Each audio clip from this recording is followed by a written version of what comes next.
Time for rock news on 101.1 WJRR, Orlando's rock station. Let's check in with Lynch and Taco and see which rockers are making the headlines for all the right and wrong reasons.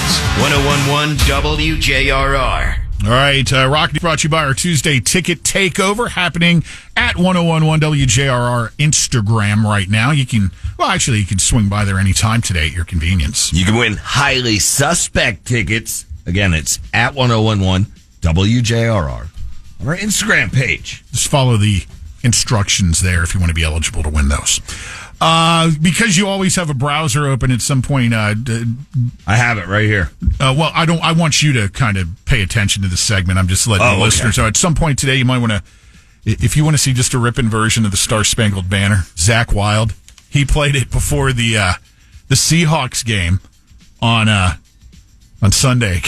It was just Rams and Seahawks. It didn't help the Seahawks though, as they lost at home to the Rams. I bet people were going crazy. Oh yeah.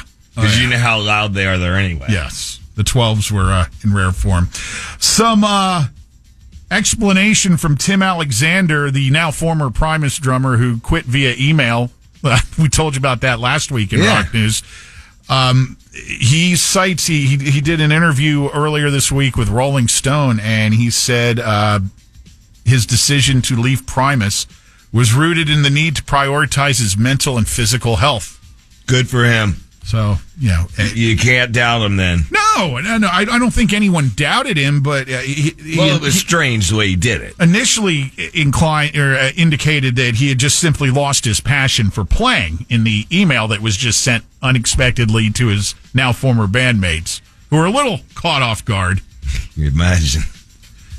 David Gilmour will be making a rare television appearance here in the United States this week. He, of course, is doing a limited number of shows in support of his new studio album that's out. He's in New York City this week for sold-out shows at Madison Square Garden. On Thursday nights, he will perform on The Tonight Show, which is something he did way back in 2016 as well.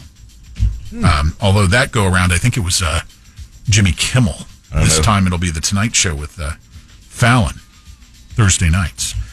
Jason Bonham talking about the condition of his mother, Pat, who he has been nursing back to health after she suffered a stroke back in August. If you remember, he had to suddenly leave the Sammy Hagar Best of All Worlds tour. Yeah. He was drumming for that to take care of his ailing mother.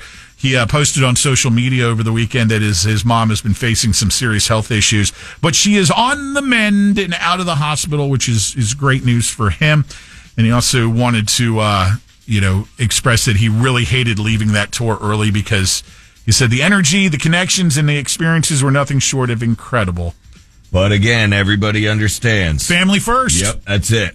He also announced that his Led Zeppelin tribute band, which many of us might have saw at Welcome to Rockville the other year, Jason Bonham Led Zeppelin evening, would be back on tour later this month. So he's going to be getting back out there.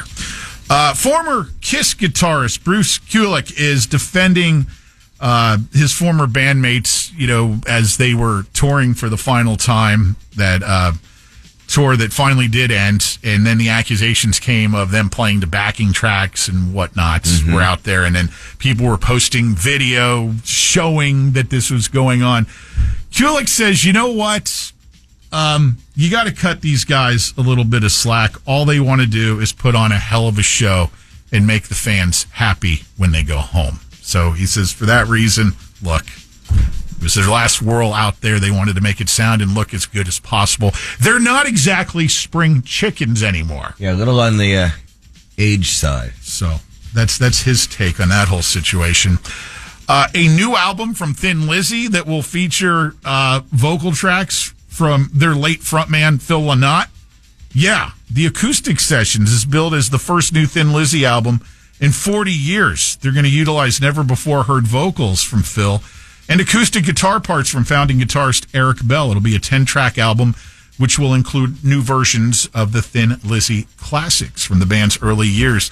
That's going to be out January 24th.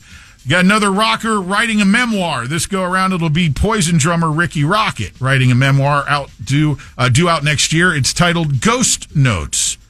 The book will be a semi-autobiography focused on the things that people wouldn't know, such as the band's early years, of course, which were in Pennsylvania before moving to LA's Sunset Strip.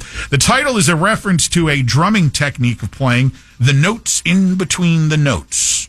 Ghost Notes, scheduled to be released in July of 2025. That's going to have some crazy stuff in it. Far Out Magazine just released their list of the saddest classic rock songs of all time, and they give the title to Nirvana's Something in the Way.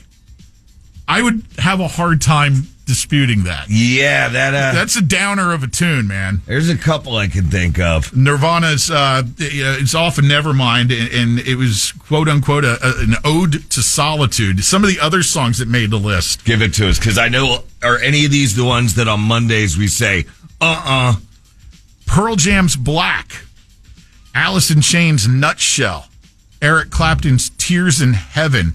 And then this one's a real downer. REM's Everybody Hurts. Oh, God. Yes. Yeah. Everybody hurts. I know. But, there you, if you're in a sad mood, there's your playlist. Scott Stapp interviewed this week, asked about his reaction to how the fans have turned out in droves for the Creed reunion. And he said, I had no expectations of it ever coming back as big as it has. I mean, the last tour, Run of Dates, was sold out. We were doing 20,000+ a night. It was crazy, and I was grateful. There were moments where my eyes were just watering with gratitude, just because I know what it's like to have it, and I know what it's like to not. And there's so much greater appreciation and respect for everything and everyone around me. It takes a village. I mean, we remember it, talking to him and different when he was going through some tough times. He did. He endured, and it's good to see that he pulled through, and they're killing it. WJRR presents Creed here in Orlando at the Kia Center on December 5th. And that is your rock news.